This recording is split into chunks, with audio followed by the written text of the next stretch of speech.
नमस्कार छात्रों,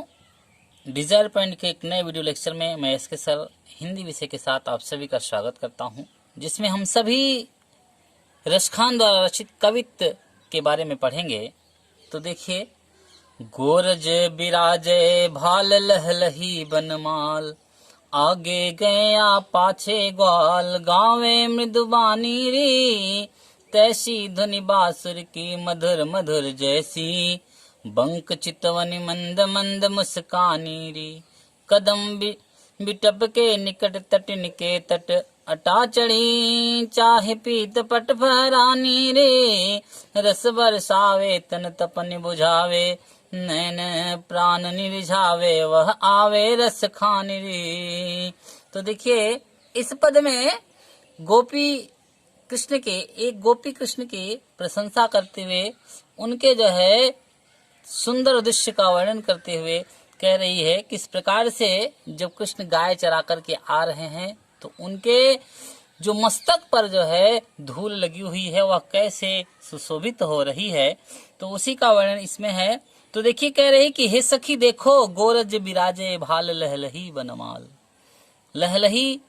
लहलहाती हुई, बनमाल यानी पुष्पों की जो माला है वह किस प्रकार से लहलहा रही है। करें गोरज बिराजे, गोरज अर्थात जब सायाकाल में जब गाय चर करके आ रही है तो उनके मस्तक पर गायों के पैरों से उड़ी हुई धूल लगी है, और कह रहे हैं कि गले में लहराती हुई ताजे फूलों की माला है, और कह रहे हैं आगे गया पाछे ग्वाल, गावे मृदुबानी रे। कह रहे आगे आगे गायें आ रही हैं और उनके पीछे पीछे ग्वाल आ रहे हैं, और वे मीठी वाणी में गीत गाते आ रहे हैं। और कह रहे हैं कि तैसी धुनि बांसुरी की मधुर मधुर,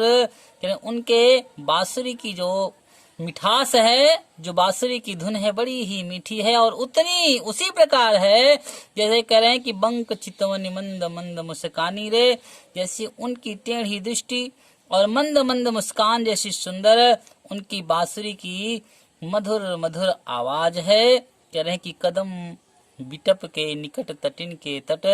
करें कदम के वृक्ष के निकट, यमुना जी के तट पर, यमुना जी के किनारे, कह रहे हैं यमुना नदी के तट पर कदम के वृक्ष के नीचे कृष्ण बहुत ही सुंदर लग रहे हैं। और कह रहे अटा चढ़ी चाही पीत पट फहरानी री, आओ अटारी पर हे सखी, आओ अटारी पर चढ़ करके उनके पीले वस्त्रों का फहराना देखें। तो किस प्रकार से कन्हैया पीले वस्त्रों को फहरा रहे हैं, और कह रहे हैं कि रस बरसावे तन तपन बुझावे। देखो सखी,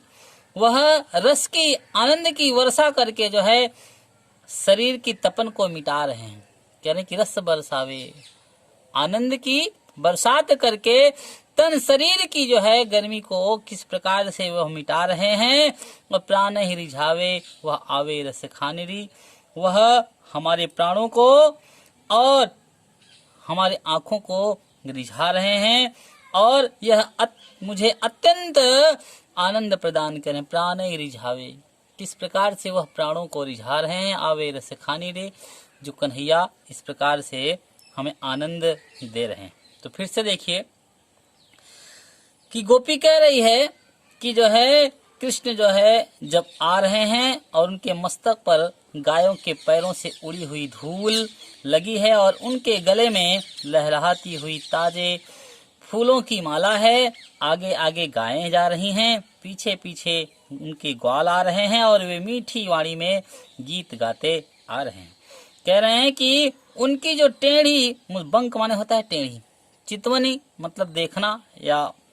कह रहे हैं उनकी जो टेढ़ी दृष्टि है, और कह रहे हैं कि जो मंद मंद उनकी जो मीठी मीठी मुस्कान है बड़ी ही सुंदर है, और वैसी ही मधुर मधुर, कह रहे हैं तैसी धुनि बांसुरी की मधुर मधुर, और वैसी ही मधुर मधुर उनके बांसुरी की ध्वनि है। हे सखी,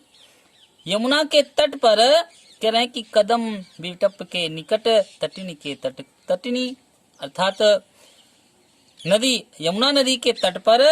कह रहे हैं यमुना नदी के तट पर कदम के वृक्ष के नीचे कृष्ण बड़े ही सुंदर लग रहे हैं। और अटा चढ़ी चाही पीत पट फहरानी री, आओ अटारी पर चढ़ करके उनके पीले वस्त्रों का फहराना देखें। और कहें रस बरसावे तन तपन बुझावे,